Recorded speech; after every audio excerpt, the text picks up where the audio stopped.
Si alguna vez has escuchado una conversación en el patio de la escuela, sabes que nada captura la imaginación como las audaces peleas de un valiente guerrero. Recuerdo de niño pasar innumerables horas debatiendo si Goku o Bob Esponja ganarían en una pelea. Pero hoy estamos aquí para mirar a verdaderos guerreros que realizaron hazañas absolutamente increíbles que avergüenzan las peleas de anime y dibujos animados. Desde hombres bestias aztecas hasta pistoleros con un solo brazo. Echemos un vistazo a algunos de los mejores guerreros que jamás hayan existido.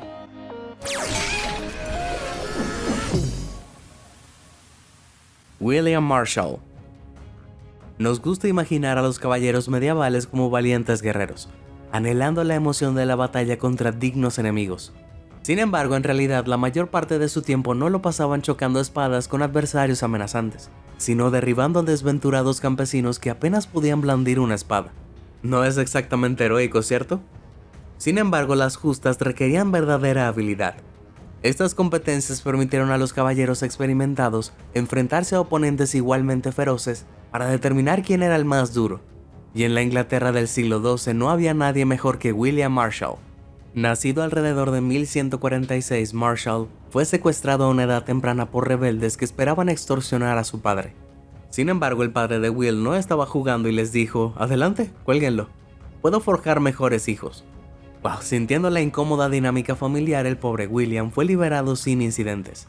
Esto sin duda dejó su huella en el niño, ya que con solo 12 años se fue a Normandía para entrenarse como un caballero. En 1166, alrededor de los 20 años, había librado su primera batalla propiamente dicha. No mucho después comenzó su carrera en los torneos, con una maza a pie y una lanza a caballo. Después de acumular victoria tras victoria, la reina Leonor se fijó en él y se convirtió en su campeón, librando batallas en su honor y convirtiéndose en una especie de celebridad de la época. Marshall fue un justista imparable, derribando a un hombre tras otro, y afirmó haber superado a más de 500 caballeros en su carrera. Marshall era un semental, que incluso fue acusado de tener una aventura con la esposa del rey Enrique, aunque finalmente fue absuelto del cargo.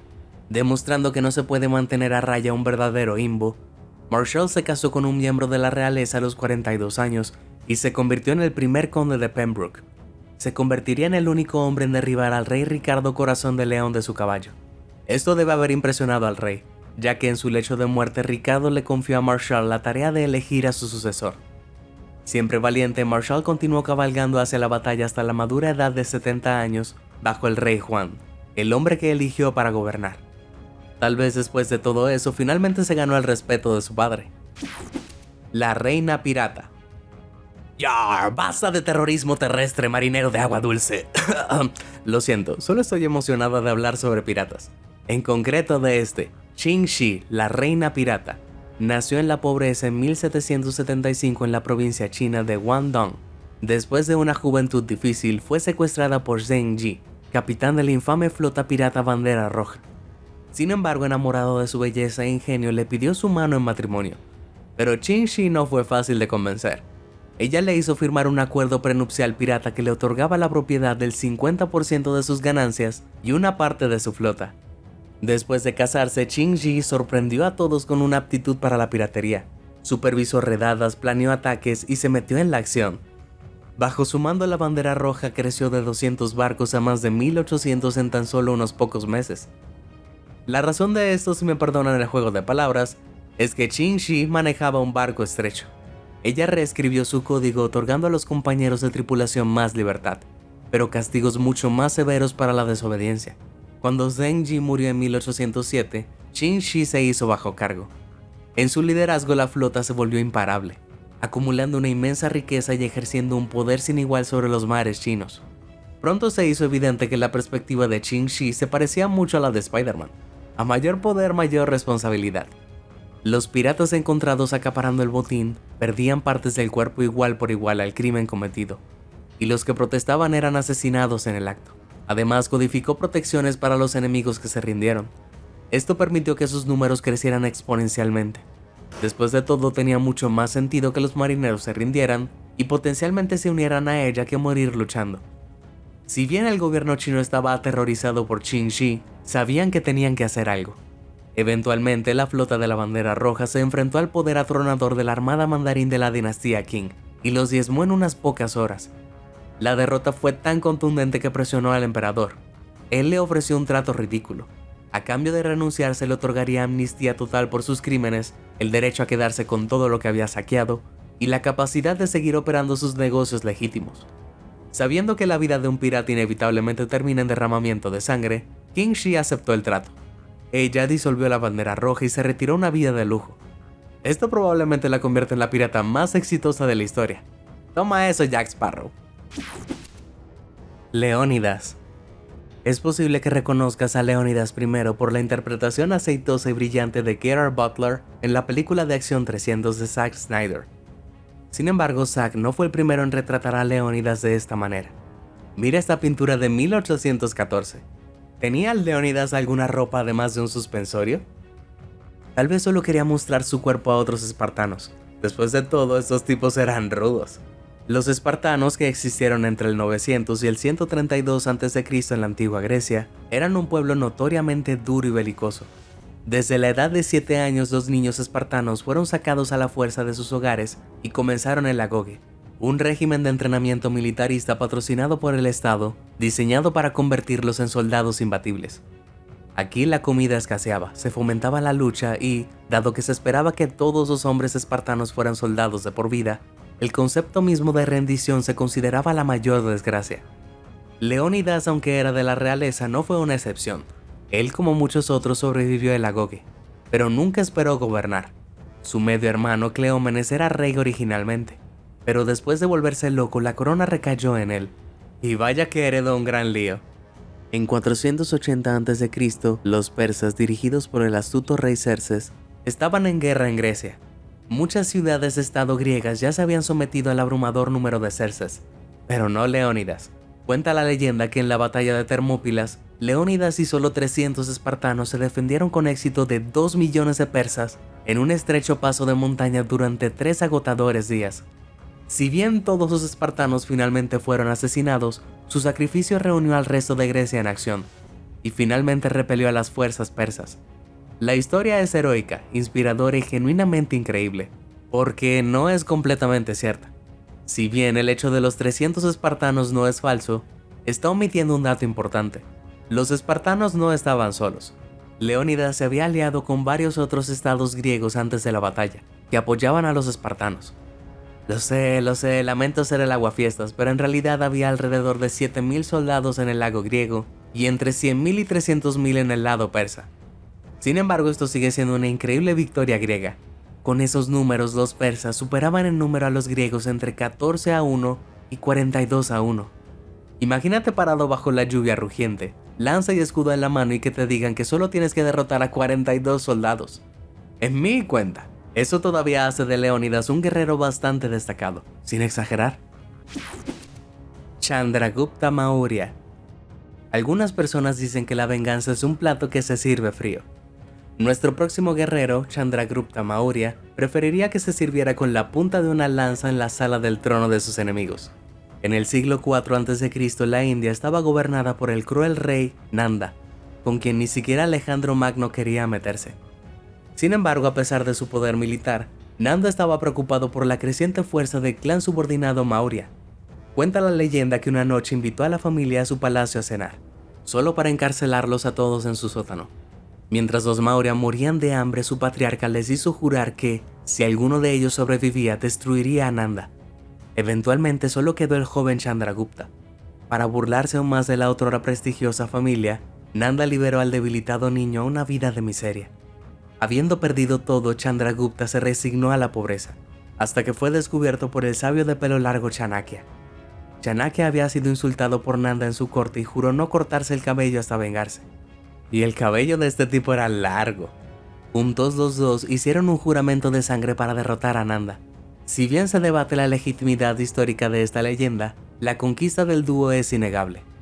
Chanakya entrenó a Chandragupta en las artes de la guerra y el liderazgo, y se convirtió en un guerrero brutalmente astuto. Chandragupta reunió a los numerosos clanes dinásticos de la India detrás de él. Entrenó elefantes de guerra y derrotó a todos los que se le opusieron antes de absorber a sus guerreros en sus filas. A pesar de ser su miembro sobreviviente del alma, Chandragupta transformó a Maurya en una fuerza aterradora. Finalmente lanzó un asalto al palacio de Nanda. y después de una larga y sangrienta batalla finalmente acabó con el propio Nanda, en su propia sala del trono. Chandragupta expandió rápidamente las fronteras del nuevo imperio Maurya, liberando territorios que Alejandro Magno había conquistado solo unas décadas antes. Demostrando que su fuerza de voluntad no tenía igual, Chandragupta finalmente abdicó al trono del imperio que él forjó, creyendo que su trabajo estaba terminado. Ni siquiera puedo renunciar a la última rebanada de pizza. Imagina renunciar a un reino que se extendía desde el sur de la India hasta Pakistán. Chandragupta vivió el resto de su vida como un ermitaño solitario, y murió meditando una tarde en una cueva apartada. Chanakya presuntamente finalmente se cortó el cabello. Bueno, destruir todo un imperio porque alguien se burló de ti parece bastante extremo, pero ¿sabes que no lo es? Presionar los botones de me gusta y suscribirse. Es muy fácil y una excelente manera de mantenerse al día con más de mis videos. ¿Todo listo? Bien, sigamos. Soldado del millón. Se ha dicho antes que podría comer por una docena de hombres, pero ni siquiera yo puedo imaginar que me llamen soldado que vale por 1.000.000. Pero ese título se le otorga al soldado portugués Aníbal Milhais, quien a pesar de su atractivo bigote tenía solo 22 años cuando se encontró en medio de la batalla de Lys. Este feroz tiroteo tuvo lugar en el norte de Francia en 1918. Durante los últimos años de la Primera Guerra Mundial. Durante días, Milhais y sus camaradas habían sido los más afectados por un incesante bombardeo alemán. Una mañana nublada, el bombardeo se detuvo misteriosa y repentinamente. Milhais corrió hacia su ametralladora y vio soldados que no reconoció saltando a las trincheras frente a él. Al darse cuenta de que el bombardeo había sido una cubierta para un acercamiento alemán, Milhais disparó indiscriminadamente a las sombras que se acercaban en la niebla. Muchos portugueses intentaron regresar corriendo y unirse a él, solo para ser abatidos por alemanes velados por la niebla. Milhais continuó disparando a cualquier movimiento que veía en la niebla, derribando oleadas de hombres por su cuenta. Sin embargo, los numerosos alemanes eran demasiado grandes, y Milhais se vio obligado a retirarse. Se reagrupó brevemente con varios aliados detrás de un muro, pero sintiendo su miedo les dijo que corrieran y que él los cubriría. Milhais disparó ráfagas de fuego de supresión a los alemanes, quienes se agacharon en sus antiguas trincheras por seguridad. Hábilmente, Milhais cambió su posición varios metros en cada ráfaga, engañando a los alemanes haciéndoles creer que se enfrentaban a más de un hombre. Después de disparar su última bala, Milhais se escondió inmóvil debajo de una lona mientras se acercaban decenas de alemanes. Pensando que todo un escuadrón se había desvanecido misteriosamente en la niebla, no pensaron en revisar la lona en busca de un solo hombre. Por su valentía, Milhais recibió la más alta distinción de Portugal, la Orden Militar de la Torre, que le fue entregada frente a 15.000 de sus semejantes. El general, al presentar su medalla, afirmó que, aunque sois Milhais, valéis millones de soldados. Esto es un juego de palabras, ya que la palabra Milhais es similar al portugués para millones. Imagínate el sonido de 15.000 valientes soldados riéndose cortésmente de la broma de su superior. Caballo loco. ¿Crees que eres rudo? Bueno, no eres un rudo loco. Este es el guerrero Lakota Sioux Caballo Loco. Nacido alrededor de 1842, fue un hombre de una valentía sin igual. Con tan solo 12 años, Caballo Loco rescató a su hermano de un rabioso oso pardo, luchando con éxito contra la bestia con nada más que un lazo. Reconocido por su espíritu, Caballo Loco se convirtió en un joven guerrero venerado, que nunca dudaba en lanzarse al peligro. Cuando descubrió oro en Black Hills, territorio Sioux, la paz previamente sostenida entre nuevos colonos estadounidenses y los Sioux se vino abajo. A pesar de que los tratados prometían la región a los Sioux, los nuevos colonos de Estados Unidos no pudieron resistir la dulce llamada del oro. Estalló la guerra entre los dos, y Caballo Loco se vio a cara con los Estados Unidos muchas veces. En una ocasión, Caballo Loco actuó como un señuelo solitario perseguido por 80 soldados estadounidenses. Después de kilómetros de persecución, Caballo Loco los condujo directamente a una emboscada mortal. Fue comandante en Little Bighorn, una de las batallas más importantes libradas entre las fuerzas estadounidenses e indígenas. Durante esta batalla, el teniente estadounidense Custer intentó sorprender a los Sioux con un ataque de pinza circundante. Custer pensó que si los rodeaba, los Sioux se verían abrumados por su potencia de fuego superior. Sin embargo, fueron las fuerzas de Custer las que terminaron rodeadas y fueron derrotadas contundentemente. El cerco de un ejército más grande por uno más pequeño es raro en la historia militar, a menudo solo llevado a cabo por personas como Aníbal Barca y Alejandro Magno, considerados algunos de los mejores comandantes de todos los tiempos. Con eso en mente, recuerda que los Sioux también habían superado el intento de ataque de pinza de Custer, y lo hicieron con un armamento en su mayoría inferior. Afortunadamente, esta victoria duró poco. Los estadounidenses comenzaron a cazar al búfalo nativo hasta su extinción a fines de la década de 1870. Este animal era muy importante para la agricultura Sioux y lucharon sin él. Caballo Loco finalmente cedió a las demandas estadounidenses y trasladó a su gente a un pequeño pueblo. En 1877, con tan solo 35 años, Caballo Loco fue asesinado durante las negociaciones de paz con Estados Unidos. El hombre todavía es recordado hoy a través del paseo Caballo Loco anual de Lakota, junto con esta enorme talla conmemorativa. Si bien es impresionante, este monumento está, lamentablemente, tallado en una montaña que muchos Sioux consideran sagrada. Eso es como tratar de honrar a un cristiano garabateando buen trabajo en el techo de la Capilla Sixtina. La Muerte Blanca. Entonces, nadie la estaba pasando muy bien durante la Segunda Guerra Mundial, ¿verdad? No es exactamente un periodo relajante en la historia. Bueno, en 1939, cuando la Unión Soviética la invadió, Finlandia estaba pasando por un momento particularmente terrible. Cuando estalló la invasión, la población de Finlandia rondaba los 3.7 millones, mientras que la de la Unión Soviética superaba los 175 millones. No eran buenas probabilidades. Aún así había una cosa que los soviéticos no tenían: a Simo Häyhä. Nacido en 1905, Simo había vivido una vida sin pretensiones como agricultor. Sin embargo, cuando los soviéticos invadieron, tomó su rifle y salió por la puerta para defender a su país, pasando por sus múltiples trofeos de puntería al salir. Verás, a pesar de ser un humilde granjero, Simo tenía los ojos de un halcón, la disciplina de un atleta y las reacciones de un comentarista de YouTube cada vez que pronunció mal una palabra. En solo 98 días, Simo se convertiría en el francotirador más mortífero de la historia de la humanidad, adquiriendo el apodo La Muerte Blanca. Simo se ganó este apodo porque en sus bosques nativos podía volverse invisible. Simo se vestía de blanco, se enterraba en la nieve e incluso se ponía hielo en la boca y la nariz. Esto enfriaba su aliento, por lo que no era visible en el frío. Simo sabía que un solo error podía significar la muerte, por lo que cambiaba de ubicación constantemente. Cuando Simo alineaba un objetivo, se quedaba en él, nunca cediendo a sus nervios ni disparando demasiado pronto, eliminándolo solo cuando era más ventajoso. Se enviaron escuadrones enteros al bosque en busca de Simo, y la mayoría nunca regresó. Como si esto no fuera lo suficientemente aterrador, Simo no usaba un visor mientras disparaba. Temía que revelara su posición si brillaba el sol. Esto significa que Simo estaba haciendo todos sus tiros basándose únicamente en la vista. Wow, hay momentos en los que ni siquiera puedo encontrar el cursor de mi escritorio. Simo solo fue golpeado una vez, pero fue un desastre. Los soviéticos eventualmente destrozaron el bosque solo para derribar a Simo, y lamentablemente lo hicieron. Un mortero explotó justo en su cara, pero no lo mató. Después de varias cirugías reconstructivas, Simo salió adelante. Tenía cicatrices, pero estaba vivo. La guerra acabó una semana después, y él vivió hasta la avanzada edad de 96 años. Pero durante este tiempo, en menos de 100 días, Simo acumuló más de 500 muertes, más de 5 soldados asesinados por día. ¿Sí que sabía racionar? Tlahuicole.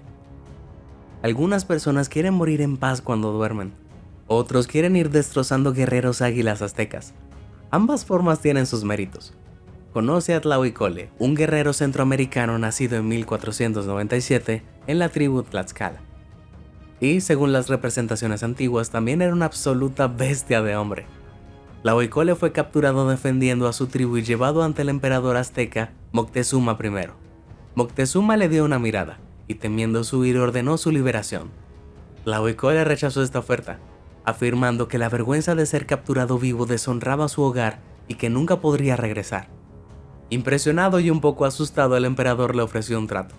Tlahuicole podría convertirse en azteca y recibir el control de uno de sus ejércitos. De esta forma podría seguir viviendo como un guerrero. Y eso fue lo que hizo, diezmando a otras tribus en nombre de su nuevo emperador. Además de ser una unidad absoluta, Tlahuicole también fue un maestro de armas, incluido el vicioso macuavit. Esta repugnante arma consistía en una paleta de madera con dientes de obsidiana incrustados, una especie de vidrio volcánico. Estos dientes pueden ser hasta 500 veces más afilados que el acero, y están diseñados para romperse en quien sea golpeado por el arma, destripando sus entrañas. Si eso no fuera suficientemente malo, Su arma aparentemente era tan pesada que otros hombres ni siquiera podían levantarla. Olvídate del daño interno, me preocuparía explotar con el impacto. Cuando el imperio azteca comenzó a expandirse, a Tlaohcole se le presentó una tarea terrible, para conquistar y subyugar a su antigua tribu. Tlaohcole se encontró atrapado entre dos códigos. No se atrevía a luchar contra su gente anterior, pero como guerrero tampoco podía negarse a luchar. La única opción para él era aceptar la ejecución, por combate. Una cálida mañana en la selva, Tlaohcole entró en un círculo de piedra ceremonial y esperó a sus oponentes. 8 guerreros águila aztecas, los más malvados de los malvados, cada uno ansioso por ser el que derrote a la bestia. Desafortunadamente para ellos, él los mató a todos, uno por uno. Múltiples guerreros lo atacaron simultáneamente, y él hirió a 20 más antes de que lo sacaran.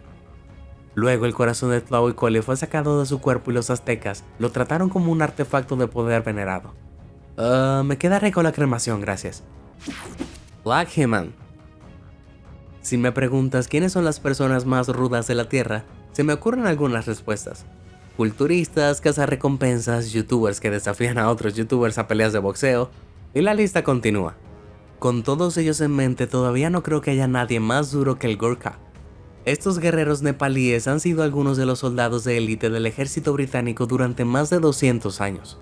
El mariscal de campo, Sam Manekshaw, dijo una vez: si alguien te dice que no tiene miedo de morir, o está mintiendo o es un Gurkha. ¡Wow! Para respaldar esas palabras, echemos un vistazo a la historia del Lakhiman Gurung.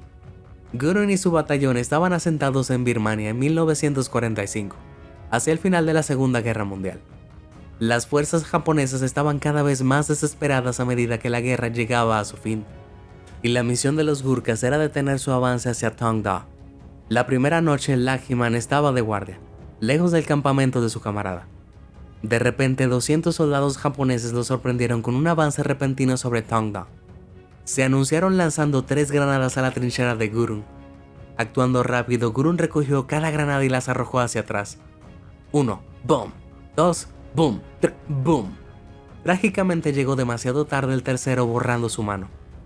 Sin embargo, Gurung no tuvo tiempo de llorar. Clavó su kukri nepalí tradicional, una daga pesada, en el suelo frente a él y prometió que ningún soldado japonés lo cruzaría. Desequilibrado y con un solo brazo bueno, tomó su ametralladora y disparó salvajemente en la noche. Los soldados japoneses continuaron arrojando granadas a Gurung, pero él, no habiendo aprendido la lección, las devolvía. Gurung también quedó ciego de un ojo durante el tiroteo, pero continuó su implacable defensa. «Ven y lucha contra un Gurkha», gritó amenazadoramente Gurung, una y otra vez mientras evitaba las balas. Eventualmente Gurung consideró tomar su kukri del suelo para un último ataque cuerpo a cuerpo. Si bien estos cuchillos brutales son afilados y pesados, no hay mucho que puedan hacer contra los disparos. Afortunadamente para Gurung, después de contener a 200 soldados japoneses durante 4 agotadoras horas, llegaron refuerzos y relevaron al exhausto y maltratado Gurung del deber. Fue galardonado con la Cruz Victoria por sus esfuerzos y, a pesar de sus heridas, continuó luchando durante el resto de la guerra. Amigos, vamos a darle una mano, realmente se la merece. Julie Dauvigny. ¿Encuentras la ópera un poco sofocante, aburrida? ¿Crees que el medio podría usar más escenas de lucha y asuntos escandalosos? Bueno, conoce a Julie Dauvigny, tu nueva superestrella favorita. Nacida en Francia alrededor de 1707, Julie descubrió rápidamente que tenía 2 grandes pasiones: el canto y la pelea con espadas. Desafortunadamente, la sociedad increíblemente mojigata de la Francia del siglo XVIII despreciaba a las chicas en los deportes sangrientos. Entonces, naturalmente, Julie comenzó a vestirse como un niño para competir en competencias de duelo cuando tenía solo 12 años. A medida que crecía, comenzó a batirse en duelo más abiertamente como ella misma y comenzó su carrera profesional como cantante de ópera. En un momento, otro cantante masculino la molestó tanto que lo retó a un duelo vestida de hombre y lo golpeó hasta dejarlo sin sentido con un bastón. Aparentemente no podía dejar de reírse el día siguiente cuando él afirmó que 3 hombres grandes lo asaltaron. Y como si su vida no pudiera ser más escandalosa, también era abiertamente bisexual en la década de 1700. En un momento, una niña con la que se enredó fue enviada a vivir a un convento por sus padres. Julie respondió disfrazándose de monje y prendiendo fuego al convento para sacar a la niña. Como si no fuera lo suficientemente ruda, una vez besó a una mujer noble en una gala elegante frente a 3 nobles que le habían estado coqueteando. Enfurecidos, cada uno de ellos la retó a un duelo. Ella los golpeó uno tras otro sin ninguna dificultad. Como puedes imaginar, el estilo de vida ostentoso de Julie la metió en problemas con la ley en muchas ocasiones. Afortunadamente para ella, el rey en ese momento era Luis XIV, quien era todo un personaje. Luis encontró sus hazañas hilarantes y la perdonó por sus crímenes en varias ocasiones. Julie finalmente entró en una relación a largo plazo con Madame Florensac, quien a muchos llamaban la mujer más bella de toda Francia. Julie continuó batiéndose a duelo y cantando por el resto de su vida. Murió joven, entre los 33 y 36 años, sin haber perdido nunca un duelo. Debe haber tenido una voz muy cautivadora. Ahí lo tienes, una colección de guerreros verdaderamente formidables a través del tiempo y la cultura. Hay demasiados guerreros increíbles de todo el mundo para incluirlos en un solo video. Si te sorprendió toda esta información, házmelo saber en los comentarios del video. Y nunca dejes de sorprenderte. Muchas gracias por ver y suscríbete a Sorprendente.